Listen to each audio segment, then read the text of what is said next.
આપના ધારાસભ્ય ચૈતર વસાવાના વાર પર મનસુખ વસાવાનો પલટવાર। ભાજપ સદસ્યતા અભિયાનને લઈને ચૈતરના આરોપોનો આપ્યો જવાબ। ચૈતર વસાવા પાસે પુરાવા હોય તો રજૂ કરે એવું કહેવું છે મનસુખ વસાવાનું। સાથે જ કહ્યું કે ચૈતર વસાવા ડેડિયાપાડાના ટીડીઓને ટાર્ગેટ કરે છે। કરાર આધારિત કર્મચારી કોઈ પણ પાર્ટીના સભ્ય બની શકે એવું કહેવું છે મનસુખ વસાવાનું।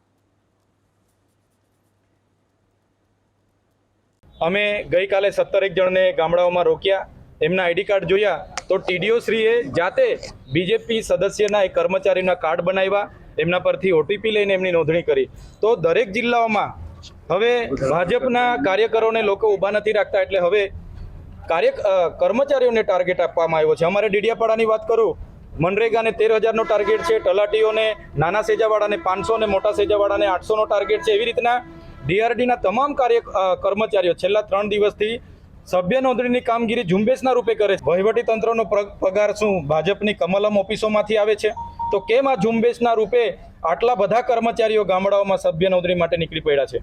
એટલે ચૈતર વસાવાનો આક્ષેપ એ તદ્દન વાહિયાત આક્ષેપ છે, ખોટો આક્ષેપ છે, અને એની પાસે કોઈ પ્રૂફ હોય તો અમને આપી શકે છે। હા, એક વસ્તુ નક્કી, અમે અને ટીડીઓ, મેં કીધું ને તમને કે ટીડીઓ એમના આંખમાં છે, કે જે તે વખતે એમની રેલીઓમાં, એમના કામમાં પેલા મનરેગાના લોકોને કેટલાક જીઆરએસ લઈને જતા હતા ને એમની સામે પગલાં લીધા હતા, ને પેલા 1-2 કર્મચારી એ સરકાર વિરુદ્ધનું બોલતા હતા નેતૃત્વમાં। તો આ બધું દ્વેષભાવ રાખીને આ ટીડીઓને ટાર્ગેટ બનાવીને ચૈતર વસાવા ચાલે।